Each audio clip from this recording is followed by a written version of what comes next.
The executive producer of Netflix's Avatar: The Last Airbender live-action series just dropped a banger of an interview. In this interview, he touches upon a lot of the things fans have been worrying about, such as the original creators leaving the production. He also talks about conversations he had with Mike and Bryan before they left, such as who are Aang's parents, questions about Katara's mom. He also goes on to talk about how accurate the series is going to be to the original, and why things need to be changed to fit the live-action format. We also got this brand new photo of the series as well, which has a lot of hidden details in it. And we're going to be breaking down all of these things in today's video. So if you're interested in any of the things we just talked about, well, you're going to want to stay here until the end of the video so you don't miss anything.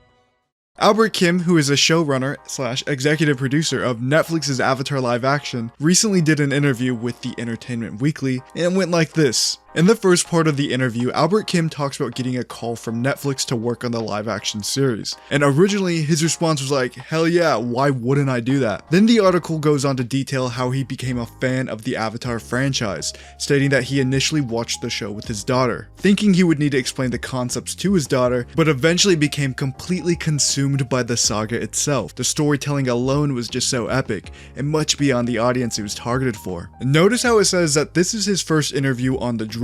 This does come back, and we'll get to that later. Next, the article starts bringing up the original creators' departure from the series, mentioning how the original creators said that they couldn't control the creative direction of the series, and while they acknowledged that the live-action adaptation of Avatar had potential to be good, it ultimately wouldn't be the show he or Konietzko set to make. Albert Kim speaks on this, saying it absolutely felt daunting to continue the Netflix adaptation as showrunner without the original creators. Going on further, saying you'd have to be an idiot to not be intimidated a little bit. My first reaction after hell yeah was, holy shit, do I really want to do this? Is there even a way to improve upon the original? Whenever you tackle something that's already beloved by millions of fans, you have to ask yourself those questions. His answer, if not already obvious, was yes. He did still in fact want to do this, for all of the reasons he fell in love with the original in the first place. He goes on to say that other fantasy TV shows like Game of Thrones and The Witcher are rooted in Western European folklore, but Avatar is rooted in Asian culture, and at the time that was incredibly rare, and it still is. A live-action version meant setting new benchmarks for representation by featuring an all-Asian and indigenous cast. It's also worth noting that Albert Kim was originally hired to help write the series by the original creators. A lot of people actually don't know that, so I thought I'd just throw it in right here. Albert Kim also goes on to mention how it's been over 15 years since the original went off the air, and it sounded really appealing to him to be able to bring this story of Avatar to a whole new generation of people. This right here is one of the most interesting parts of the article. Bryke's presence isn't completely absent from the live action series. Traces of them still exist. Kim sat down with the duo in the early days before their departure to pick their brains. He recalls the question, saying, "It ran the range of really nerdy little things that no one except diehard fans might wonder about. Questions about Katara's mom or Aang's parentage, to bigger picture stuff about how to translate what made the original so special into a live action version." At the same time, he stresses, this is Avatar: The Last Airbender, but it is our version of Avatar: The Last Airbender. I do like how he asked Bryke a bunch of different questions before they left. The fact that he's heard Bryke's vision on how to take the series and translate it into live action has to be a good thing. Also, when Bryke left the live action series, in their statement they did mention how there is still great people working on the series, and I'm pretty sure Albert Kim is one of the people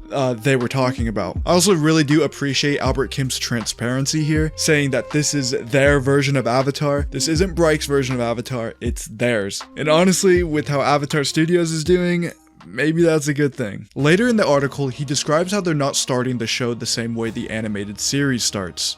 This was a conscious decision to show people that this is not the animated series. For another, we had to sometimes unravel storylines and remix them in a new way to make sense for a serialized drama. He goes on to add, saying he's very curious to see what'll happen in terms of reaction to that. A lot of people are taking this quote and they're misreading it, saying, oh my god, they're not going to do Katara's opening monologue.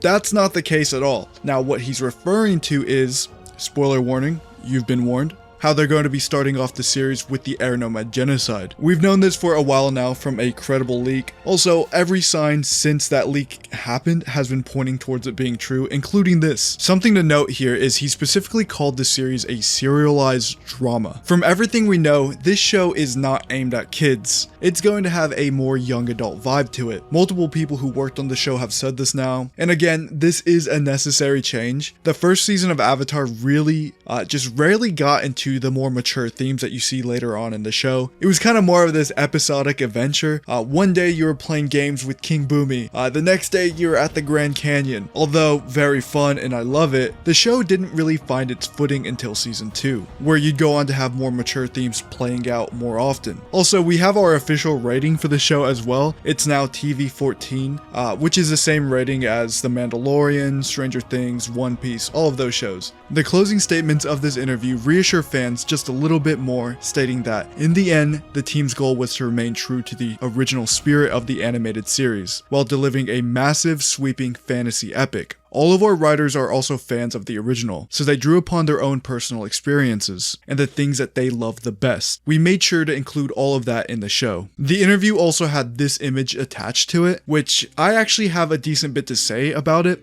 For starters, the quality is a little bit blurry, leading me to believe that this screenshot is from a trailer or something like that. Correct me if I'm wrong on this one, but with the Entertainment Weekly, they usually get their screenshots directly from trailers that they were shown early, right? So maybe this is the case here and we could expect an Avatar trailer soon. How cool would tomorrow be if we got a trailer on the winter solstice? Now that would be really fitting. Other than that, this is easily the best screenshot we've gotten so far. Not to mention that this is a real background. This is a real forest, a real set, not a volume stage, not a green screen. This is real. A lot of people like to say their clothes look a little bit too new, but from this image right here, you can see that they're actually worn out a little bit. Sokka's clothes have holes in it. Aang's outfit very much looks lived in now. Katara, she looks great as always. I've never had any complaints with Katara, and I don't think anyone does. One thing noteworthy about Sokka's outfit is how puffy it is. It almost looks like armor, like maybe it has chainmail inside of it, or maybe just extra padding in general. In my opinion, it makes sense to give non-benders just a little bit more padding so they can absorb those strikes easier. His gloves also make a lot more sense like this, how they're padded and give great wrist support. Because if I'm being honest, these thin wraps that he has in the cartoons are doing nothing. Sokka's outfit looks like a lot more of a realistic version of his cartoon outfit, which I like a lot. I know I'm talking about his outfit a lot, but this is the first time we're really getting